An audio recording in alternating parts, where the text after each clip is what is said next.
way we live, then our art is a reflection of that life. Hello, my name is Dennis Turbin, and you're watching Mirror Mirror. On this show, we look at the work of three painters, abstract painters, Blair Sharpe, Pat Durr, and Daniel Sharpe. And we look at videotape commissioned specifically for Mirror Mirror, new works by Clive Robertson and Rob Thompson. I think you're going to enjoy this show, so please stay tuned.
The language of Blair Sharpe's painting is purely abstract. He draws his inspiration from fish, the landscape, and from rivers. Blair's painting is about painting. We visited him in his studio, and we had this conversation. When you begin a work, do you have an idea in mind? Could you describe what happens when you actually begin to paint? Yeah, there's an idea in my mind, but it's a painting idea. You know, like I think that the closest I get really is I'm not interested in producing literature. Okay, so what I'm not going to come up with is like a literary, you know, wordy kind of theme. The whole idea of sort of having references to landscape and fish, all that sort of thing, is you know, more tangential than that. So I'm not saying, okay, I'm out to depict, you know, anything specific. What I might be out to do is capture a certain kind of energy that's sort of parallel or analogous to that kind of thing. So what I'm more interested in is sort of the cut and thrust of the dynamics within the painting. Mm. The paintings are about paintings themselves, in other words. Paintings are about energy, you know, about activating space, that kind of thing. They're about activating space in a, you know, very specific sort of way. So the idea is about the specific way I want to activate the space. I think the thing I do with my painting mostly is keep my eyes open for what's happening when I'm working. Recognize when things have to change, when things are changing, and how things will change, and try to sort of key those things together. What's happening around you when you're painting? Do you have music playing? Yeah, music or Vicky Gabbro or anything, you know. Yeah. I don't like sort of dead air. Yeah. I always have to have some kind of noise around, and I don't really care what it is, as long as it isn't sort of like commercial pop or something. You paint with acrylics, and you also do watercolors. Yeah. Are the watercolors studies for the larger works, or are they separate unto themselves? They're related, but generally speaking, they're studies after. Mm-hmm. Okay, in terms of sort of how I sort of stage series of work. I tend to find that the, you know, most of my sort of like image exploration happens in the bigger paintings. And the watercolors tend to be kind of more of a way of sort of poking around in that space and finding out what certain things do. And by switching media, I get to explore all kinds of other sort of events.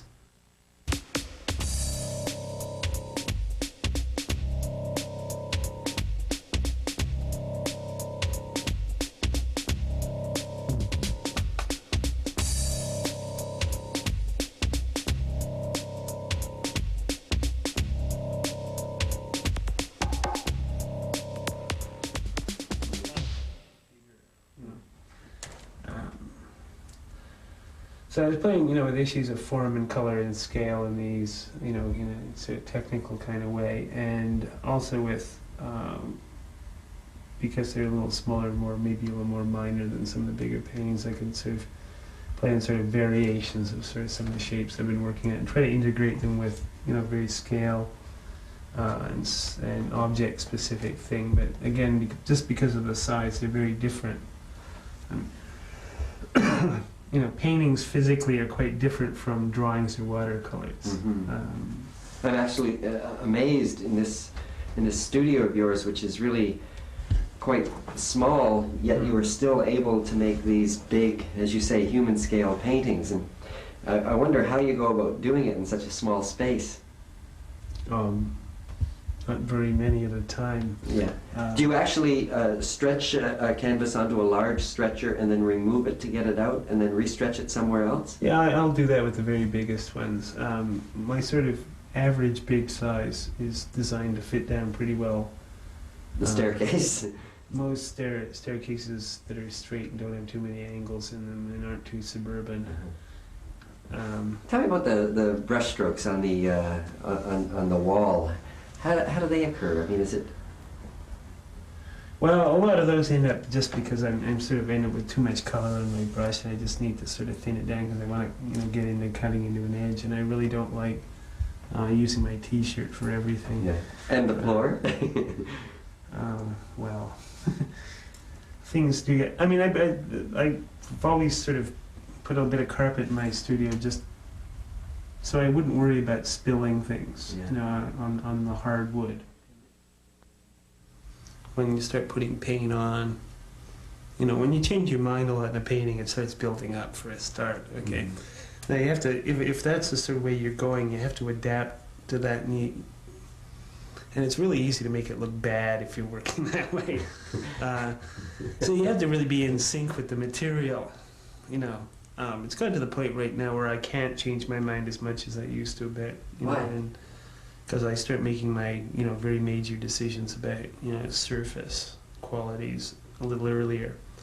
And I block out areas of form where I really couldn't, in all honesty, move things around much without, having about 27 paintings sort of showing through that would quite contradict each other. So I have to be a little careful about where I get into certain kinds of management problems in the paint itself. You work on one painting at a time? Oil paint would be easier that way. Yeah, I tend to. Mm-hmm. Although this summer I was tending to work on about 3 at once, but they'd be at different stages. One would be opening up in terms of raw gesture or just definition. The other one would be sort of had that part sorted out, and I'd be sort of playing with color values and space values and all that sort of stuff. And the other one I'd be tinkering with, just the little adjustment. That's when they've done. Tell me about your day. Like, do you work all day, or do you work at night, or does it change depending on? It changes depending on what else is happening. Like last summer, I was teaching 4 nights a week, and it was as hot as hell most of the time. So I was, if I got any painting done, it'd have to be in the morning. And I've never been a great one for painting in the morning that much. Mm-hmm. I get organized. By the time I get organized, it's I get an hour or 2 in. It was a difficult season, but other times. I don't know, 10 or 12 years ago, I used to get up in the morning, make it to my studio when I didn't have my studio at home then, 12, 15 years ago. I'd be there all day and maybe all night. I work like that sometimes still. It varies a lot, depending on, you know, what else is going on in the world. If I'm teaching, that tends to eat up a lot of time. This is prep, there's this, that, and the other thing. And the other thing that's been happening a lot is, you know, increasingly it's more complex to administer oneself. So that eats more time. So sometimes getting in to get, you know, some actual paint on canvas, sometimes it's like months in the making. Yeah. No. At what point then do you see the painting in a finished way?